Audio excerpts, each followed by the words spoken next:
ବାଲେଶ୍ୱର ସଦର ନିର୍ବାଚନ ମଣ୍ଡଳୀ ଉନ୍ମୋଚିତ ହେଲା ବିଜେପିର ନିର୍ବାଚନ ଇସ୍ତାହାର। ସମୃଦ୍ଧ ବାଲେଶ୍ୱର ଗଠନର ଯୁବଗୋଷ୍ଠୀକୁ ସ୍ୱାବଲମ୍ବୀ କରିବା ନେଇ ଲକ୍ଷ୍ୟ ସମ୍ପର୍କରେ କହିଲେ ବିଧାୟକ ମନ୍ତ୍ରୀ ସ୍ୱରୂପ ଦାସ। ଚଳିତ ସାଧାରଣ ନିର୍ବାଚନ ପରିପ୍ରେକ୍ଷୀରେ ବାଲେଶ୍ୱର ସଦର ବିଧାନସଭା ଆସନର ପ୍ରାର୍ଥୀ ବିଧାୟକ ସ୍ୱରୂପ କୁମାର ଦାସ ତାଙ୍କର 3 ବର୍ଷର କାର୍ଯ୍ୟକାଳର ସଫଳତା ଏବଂ ଆଗାମୀ ଦିନରେ ନିର୍ବାଚନ ମଣ୍ଡଳୀରେ କାର୍ଯ୍ୟକାରୀ ହେବାକୁ ଥିବା ପ୍ରସ୍ତାବିତ ପ୍ରକଳ୍ପର ଇସ୍ତାହାରପତ୍ର ଉନ୍ମୋଚନ କରିଛନ୍ତି। ସହରର ଏକ ହୋଟେଲରେ ଆୟୋଜିତ ସାମ୍ବାଦିକ ସମ୍ମିଳନୀରେ ବିଧାୟକ ଶ୍ରୀ ଦାସ ଇସ୍ତାହାର ପତ୍ର ଉନ୍ମୋଚନ କରି ବିଗତ 3 ବର୍ଷ ମଧ୍ୟରେ ବାଲେଶ୍ୱରର ବିକାଶ ପାଇଁ 1800 କୋଟି ଟଙ୍କାର ଅନୁଦାନ ପ୍ରଦାନ କରିଥିବା ମୁଖ୍ୟମନ୍ତ୍ରୀ ନବୀନ ପଟ୍ଟନାୟକଙ୍କୁ କୃତଜ୍ଞତା ଜଣାଇଥିଲେ।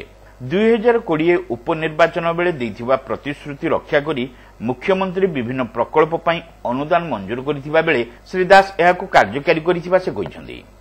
ରାସ୍ତାଘାଟର ଉନ୍ନତି, ପାନୀୟ ଜଳ ଯୋଗାଣ, ବିଦ୍ୟୁତ୍ ଭିତ୍ତିଭୂମିର ବିକାଶ, ସ୍ୱାସ୍ଥ୍ୟ, ପରିମଳ ନିଷ୍କାସନ ପ୍ରଭୃତି କ୍ଷେତ୍ରକୁ ଗୁରୁତ୍ୱ ଦିଆଯାଇଛି। ସେହିଭଳି ଆଗାମୀ 5 ବର୍ଷ ମଧ୍ୟରେ ବାଲେଶ୍ୱରର ବିକାଶ ଶୀର୍ଷକୁ ଯିବ ବୋଲି ବିଧାୟକ ଶ୍ରୀ ଦାସ ଆଶା ପ୍ରକାଶ କରିଛନ୍ତି।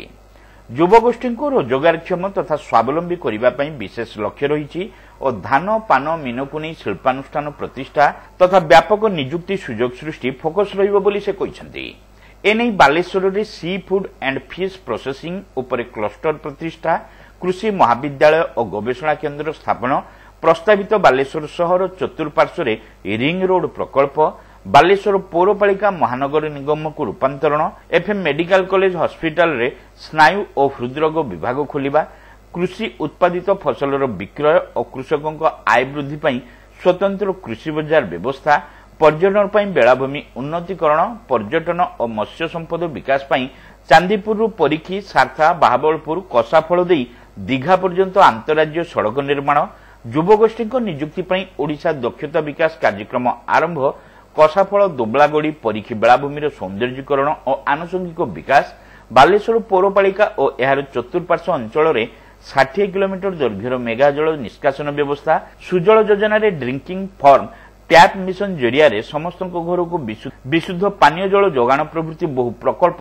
କାର୍ଯ୍ୟକାରୀ ନେଇ ଲକ୍ଷ୍ୟ ରହିଛି ବୋଲି ବିଧାୟକ ଶ୍ରୀ ଦାସ ପ୍ରକାଶ କରିଛନ୍ତି। ପ୍ରିୟ ମୁଖ୍ୟମନ୍ତ୍ରୀ ନବୀନ ପଟ୍ଟନାୟକ ମହୋଦୟ ଗତ ବାଇ ଇଲେକ୍ସନ ସମୟରେ ପ୍ରତିଶ୍ରୁତି ଦେଇଥିଲେ ବାଲେଶ୍ୱରବାସୀଙ୍କୁ ଯେ ବାଲେଶ୍ୱର ବିକାଶ ଦାୟିତ୍ୱ ସେ ନେଉଛନ୍ତି ଏବଂ ପ୍ରିୟ ମୁଖ୍ୟମନ୍ତ୍ରୀ ଯାହା କୁହନ୍ତି ତାହା ପାଳନ କରନ୍ତି।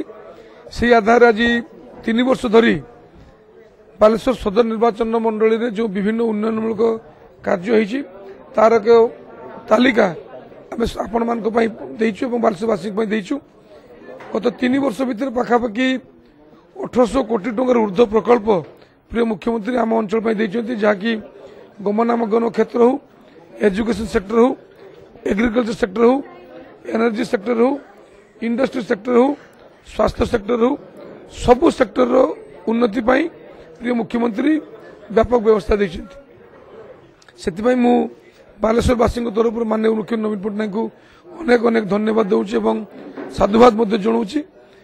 या सहित आगामी 5 वर्ष बालेश्वरवासी मोर कौन चिंताधारा रही आम मेनसन करूँ। आशा रखू जे जो भली भाव में जनसाधारण विश्वास थिला 3 वर्ष तले से विश्वास रे आम उत्तीर्ण होइछु एवं आगामी दिन जो प्रतिश्रुति दौचु ता मध्य आम पालन करूँ। प्रिय मुख्यमंत्री नवीन पट्टनायक जो 2024 इलेक्शन जो मैनिफेस्टो रिलीज कर विषय आम बही उल्लेख करूँ।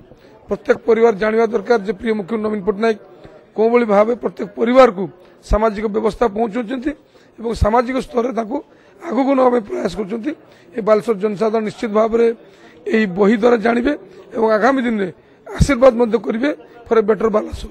बालेश्वर पौर उपाध्यक्ष कल्या सेठी, बिजु युव जनता दल राज्य साधारण संपादक धीरेन नायक, बीजेडी जिला साधारण संपादक रंजन बाग, टाउन सभापति सनत दास, जिला संपादक मनोज राउत और युव बीजेडी टाउन सभापति उमाशंकर त्याड़ी प्रमुख एही इस्ताहार लोकार्पण कार्यक्रम उपस्थित थिले।